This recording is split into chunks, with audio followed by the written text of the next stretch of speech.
Hey football fans, Zach Tucker out here at Grimsley High School getting you ready for quarterfinal action of the high school football playoffs. This week's Winston-Salem Fairgrounds Friday Night Rivals Game of the Week presented by My 48 features Hough at Grimsley.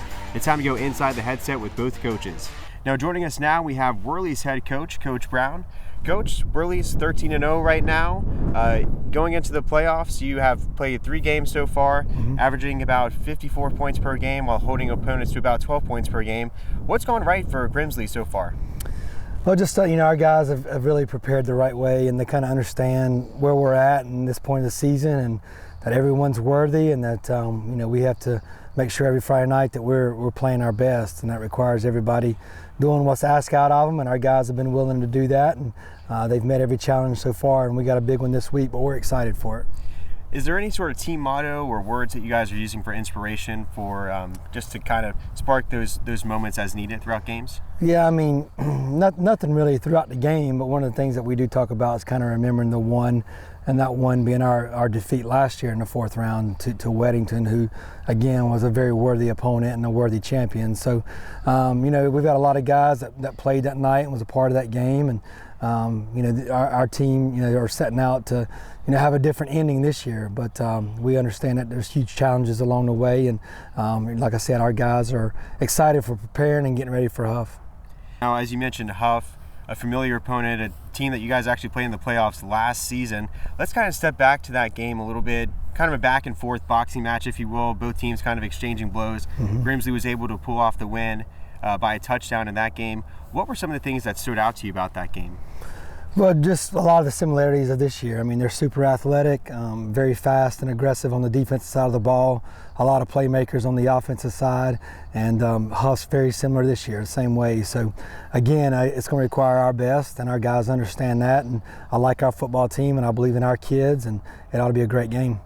So far through the postseason, Hough has held their opponents to a combined 3 points over those 3 games. What's going to be the attack, or the approach, I should say, to scoring on a defense like that? Well, anytime you're playing a defense as fast and as aggressive as Hough is, you have to be really good up front. And it's going to require our offensive line playing really well. And they have all season, and we got a great unit there. And I feel like in these kind of games that you have to win the line of scrimmage, and that's on the offensive and defensive side. So for us to be able to move the football against these guys, we're going to have to win the battles up front and make sure that we do a good job of picking up blitzes and stuff and pass protection and staying out of negative plays.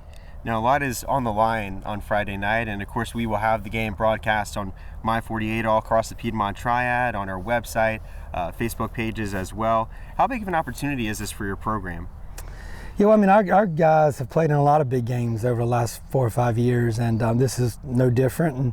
And we've had a lot of experience playing in big games in front of big crowds against really good teams. So, again, this group's excited for this opportunity, and it's again just an opportunity to kind of showcase Grimsley High School, our beautiful stadium, and the kind of kids that we have. And I think we got a lot of really good players. We got great kids too that do things the right way. How big an advantage to have this game being played at home? Well, I mean, everybody, you kind of sought out, you seek home field advantage, and, we were fortunate enough the way the RPIs worked out to get the #1 seed. And I don't think it necessarily gives us any kind of point difference or anything like that. It's just nice to be able to kind of stay in your routine throughout the day on Friday, not have to worry about traveling, and then obviously playing in front of our home crowd. But we know Hough will bring a great crowd as well, and they always have the last couple of years when they've come up here. And again, it should be a great football game. We've had lots of cold weather this week throughout the Piedmont Triad, and no different on Friday night. It should be in the 30s around kickoff time. Do you think that could be a little bit of a factor in this game? This time of the year you expect it to be cold.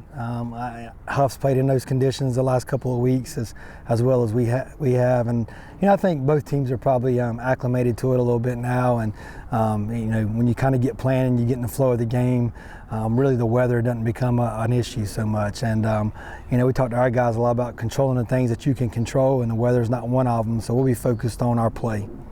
Let's take a step back to last week. You guys had a practice on Thanksgiving Day before your game against Charlotte Catholic.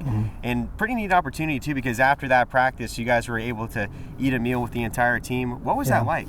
Well, again, something that we've been very blessed to be able to do the last few years, and practicing on Thanksgiving is a tremendous honor and something we don't take for granted. And you know, it's a special holiday, and then being able to spend it with our team and our coaches' families all being here. And we had a Thanksgiving brunch that morning after practice, and you know, it's just like I said, just something else that you know, is really special for our football team and our program and our community. And you know, I think our guys enjoyed it. I know our coaches and their families did, and hopefully it's something we can continue to do.